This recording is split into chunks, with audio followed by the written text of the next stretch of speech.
All right, I'm not a big fan of rage bait, but I know for a fact that the topic of this video is going to piss a lot of people off. And that's not my intent here, but I know how this topic rubs some people. Notre Dame is going to make the college football playoff this year.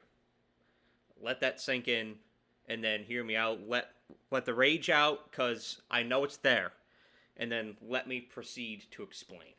So, yes, Notre Dame had a notorious 0-2 start to the season where they lost consecutively to Miami and Texas A&M, and it was a topic of conversation at that time.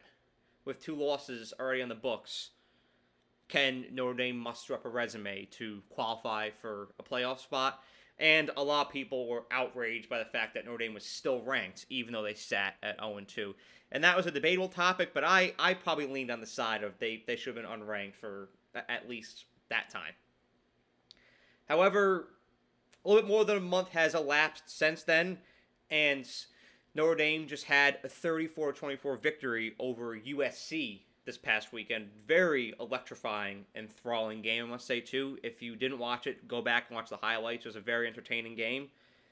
But the Irish, they now sit at 5-2. And when you assess their current situation and the outlook of the rest of their season, I think that they are positioned perfectly for a legitimate run at a college football playoff berth. Of course, the one thing we have to assess here is Notre Dame's schedule. So, let's take a look. After Notre Dame's triumphant victory at home over USC, they now go into a bye week this coming weekend, so they'll have some time to rest and recharge and prepare for the remainder of the season for the home stretch here. Then they go on the road to Boston College. They host Navy, who's undefeated right now. Navy's had a very good season so far. They go on the road to Pitt. That's always a tough place to play. I think Pat Narduzzi will have those boys ready. Then they host Syracuse, and they go on the road to Palo Alto to play Stanford. Let's face it, everyone. Notre Dame is going to be favored in all 5 of those remaining games, and I have a pretty confident feeling that they're going to win them all, and I think there's a good chance that they win those remaining games emphatically and put some style points in there, which the CFP committee loves as well.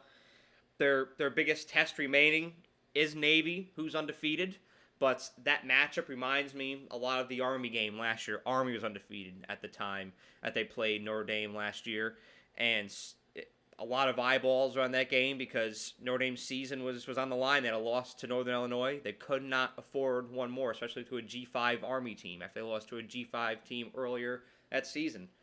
But Notre Dame dismantled Army, and honestly, I think they'll do the same to Navy here. And then, of course, go on the road to Pitt will be challenging as well, but I think that Notre Dame is equipped to kick some serious ass in that game as well. And so, let's assume that happens. I think it's going to. Notre Dame will sit in December at 10-2. Of course, they're independent, so they don't have a conference championship. That's one thing that Notre Dame doesn't have on their side, is they can't supplement their argument with, oh, well, we have a conference championship. That's one less game they have to play, but it's one less piece of artillery that they have in their argument for a playoff spot. Nonetheless, I don't think that they're going to need it here, because I believe that the narrative will be, the Irish are red hot. Have you seen them since that A&M loss? They have not looked back. They've been a different team. And the results of these past several games will indicate that, because the only game that's been relatively close was that USC game. And even then, Notre Dame was able to pull away by 10.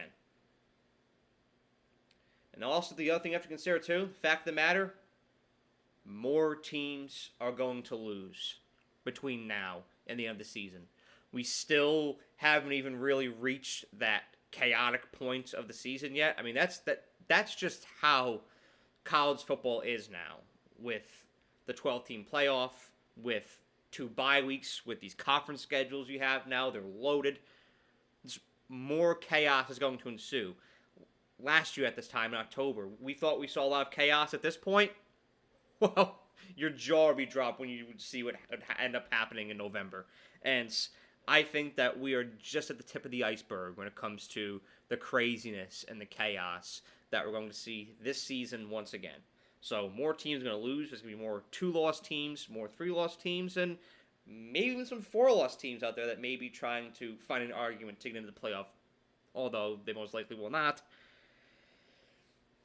This is the truth that a lot of people don't want to accept here, but it's true, and you've got to acknowledge it. The College Football Playoff Committee wants Notre Dame to be in the bracket. I'm just going to put it out there as it is. There are certain teams, there are certain brands that the committee is going to favor. All right, they want to see Notre Dame in there. They want to see Alabama in there. They want to see Ohio State in there. They want to get Michigan in there any way they can. They want to see the U. They want to see USC. There's just some prolific brands out there. They want to see Texas in there. All right, there's some prolific brands that the CFP just wants to see in the bracket. And lucky for the Irish, they fit that criteria. They fit that mold. They want the Golden Domes in. And Notre Dame has a lot of star power as well. I mean, they've got Jeremiah Love, Jadarian Price, C.J. Carr, who I love and I think is starting to get into shape here. Jordan Faison, Christian Gray, Leonard Moore. There's stars that the CFP committee wants to see showcased at the highest level because it's going to bring eyeballs to the television. You know, not only consumers and people want to watch them perform, but professional types, you know, scouts, people watching the games on their television that are in the business. They're going to be locked in evaluating these guys if they're not at the game itself. So they want to see Notre Dame in the playoff. Fact of the matter, that's just what it is. And Notre Dame was just in the national championship, so they have a high profile. The CFP will do anything that they can to help Notre Dame get into this thing. And one piece of criteria that the CFP vests a lot of priority into is quality losses. Hear me out. If a team has a close loss to a quality opponent, top 10, top 15 opponent, the CFP looks at that and says, hey, they battle in that game. That shouldn't take away from their profile and the chances of getting in. The rest of their resume looks pretty good. Let's put them in the playoff. Let's put them in the bracket. Notre Dame would be sitting at 10-2, and their 2 losses would be Miami, who sits at number 9 at the AP poll right now, and Texas A&M, who sits at number 3 in the AP poll right now. Granted, that could change, but I think that both of these teams have a good chance of finishing the season in the top 10 and finishing as playoff teams. I know a lot of people want to pounce on Miami after just losing to Louisville, but Louisville's a quality ACC opponent as well, and I don't think Miami will lose another game. And I think there's a very good chance looking at A&M's schedule that they too will win out. We also got to factor in the scores by which Notre Dame lost these games in. They lost to Miami 27-24, just by a field goal. Notre Dame had multiple chances to win this game as well. They lost to A&M by a point, 41-40. They were an extra point away from beating A&M, who I think will be playing in Atlanta for the SEC championship. Notre Dame was up 24-14 at one point in that game. That's something the committee will take into account as well. So you've got quality losses. You've got a reputable brands that the CFP will want to see in the playoff. You were just in the Natty. And fact of the matter is, Notre Dame is a team with a great talent profile. You look at any power rankings out there, Notre Dame will be in the top 10, the top 5 or some as well, because they have a really good talent profile. They have a lot of star power, and I think that they can win out. And we'd be having a different conversation right now if Notre Dame's 2 losses were Miami and NC State or Texas A&M and Stanford. We'd be having a different conversation right now. But because their 2 losses are Miami and A&M, 2 top 10 teams right now that I think will have top 10 finishes, that really helps Notre Dame's case.